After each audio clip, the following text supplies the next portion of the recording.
ప్రభునందు ప్రియమైన సహోదరి సహోదరులారా, ప్రభు అయిన యేసుక్రీస్తు నామంలో మీ అందరికీ శుభములు వందనాలు తెలియపరుస్తూ ఉన్నాం. ఈరోజు శుక్రవారం ఉదయం 10 గంటల నుంచి 1 గంట వరకు ఉపవాస ప్రార్థనా కూడిక అభిషిక్తుని ఆశీర్వాద ప్రార్థనా మందిరం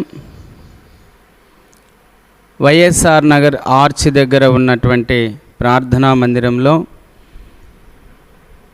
ఈ ఉపవాస ప్రార్థనా కూడిక జరుగుతూ ఉన్నది. కనుక ఉపవాసం ఉండి దేవుని సన్నిధిలో ప్రార్థన చేయాలనే ఆసక్తి కలిగిన వారు ప్రభు సన్నిధికి రావాల్సిందిగా మిమ్మల్ని కోరుతూ ఉన్నాను.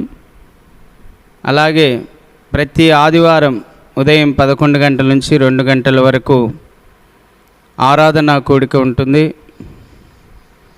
అలాగే శుక్రవారం ఆదివారం దేవుని మహాకృపను బట్టి ప్రభు తన సంకల్పం చొప్పున ప్రతి శుక్రవారం మధ్యాహ్నము ప్రతి ఆదివారం మధ్యాహ్నం కూడా ఆశీర్వాద భోజనం కూడా ప్రభు సిద్ధపరుస్తూ ఉన్నాడు.